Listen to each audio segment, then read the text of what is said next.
ছোট ভাই ছুটিতে আসছে এবার নিয়ে 4-5 বার। তো দেশে এসে প্রথমে কার কাছে যাবে, মার কাছে নাকি শাশুড়ির কাছে? যেহেতু শাশুড়ি আবার নতুন করে জন্ম দিয়েছে, নতুন করে শিক্ষা দীক্ষা দিয়েছে, প্রথমে শাশুড়ির কাছে গেলেও যেতে পারে। কি বলেন আপনারা? আসসালামু আলাইকুম, আর একটা নতুন এবং স্পেশাল ভিডিওতে আপনাদের স্বাগত। কেমন আছেন আপনারা? আমরা আলহামদুলিল্লাহ অনেক বেশি ভালো আছি আপনাদের দোয়ায়। তো আমরা হচ্ছি 2 বোন 1 ভাই। আমি বড়, ভাই মেজো, সবার ছোট বোন। আমাদের 3 ভাই বোনেরই বিয়ে হয়ে গেছে। আগে বিয়ে হয়েছে আমার, তারপর আমার ভাইয়ের, তারপর বোনের, মানে পর্যায়ক্রমে। আলহামদুলিল্লাহ সাংসারিক জীবনে আমরা 3 ভাই বোনই খুবই সুখী। কেউ কারো সংসারে নাক গলাই না। কি ভুল বললাম? ভাইয়ের সংসারে নাক গলায়? কিভাবে নাক গলায়? তারা কি একসাথে সংসার করছে না? তারা বাংলাদেশে একসাথে সংসার করে, সৌদি আরবে একসাথে সংসার করে, আবার বউ এখন বাপের বাড়ি আছে সেইখানেও একসাথে সংসার করবে, আর নয়তো বউকে শ্বশুর বাড়িতে এনে ওইখানে একসাথে সংসার করবে। তো সংসার করতে বাধা দেয় কে? আর সংসার বলতে আপনারা কি বুঝেন? শুধুমাত্র 2টা মানুষ একসাথে থাকাটাকে কি সংসার বলে? নাকি পরিবারের সবাইকে নিয়ে একসাথে হেসে খেলে আনন্দ করে সংসার করাটাকেই সংসার বলে? আমার কাছে তো তাই মনে হয়। কিন্তু এই যে 2টা মানুষ বললাম, 2টা মানুষ যদি নিজেদেরকে ইচ্ছাকৃতভাবে পরিবার থেকে সরিয়ে নিয়ে যায়, নিজেরা একা থাকতে চায়, সেটা কি অন্য কারো দোষ? নিজেরা গ্যাঞ্জাম করে, নিজেরা ঝামেলা সৃষ্টি করে, নিজেরাই সংসার থেকে বিচ্ছিন্ন হচ্ছে কেন?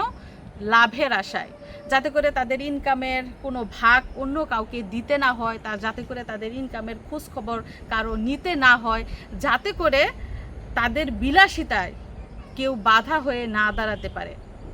সবই হচ্ছে তাদের লাভ, লাভের উপরে লাভ।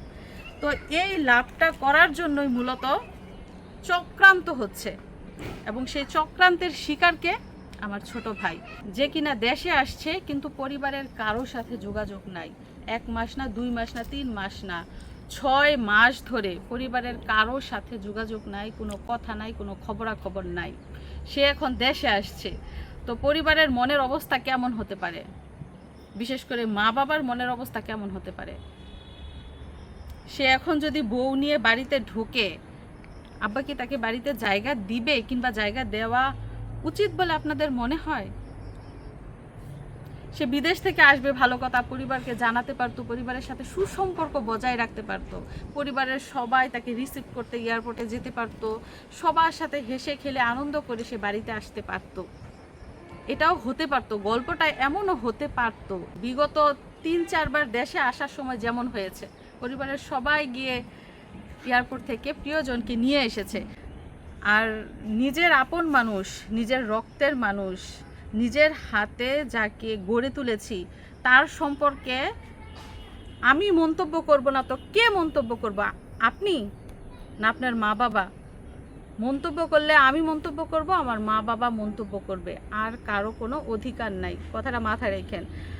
আমার আপন মানুষ আমি নিজের হাতে গড়ে তুলেছি, তার উপর কিংবা তাদের উপর আমার সম্পূর্ণ অধিকার রয়েছে। এবং যার উপর অধিকার রয়েছে, যার উপর দায়িত্ব রয়েছে, যার উপর কর্তব্য রয়েছে, তার উপর শাসনও রয়েছে, তার উপর কথাও বলা যায়। আপনারা কথা বলার কে? আমার পারিবারিক বিষয়ে আপনারা কোনো নাক গলাবেন না, কোনো কথা বলবেন না। আমি আবারও বলছি, আমার কোনো পারিবারিক বিষয়ে আপনাদের কথা বলার কোনো অধিকার নাই, কোনো অধিকার নাই। ভালোই বলতেছি, যার যার ব্যক্তিগত বিষয় নিয়ে শেষে থাকেন। আমার ব্যক্তিগত বিষয় নিয়ে আপনারা ঘাটাঘাটি করবেন না, আর আপনাদের ব্যক্তিগত বিষয় নিয়ে আমি ঘাটতে যাই না। সুতরাং সাবধান, ভেজালে জড়ায় এটা। যেমন আছেন ভালো থাকেন।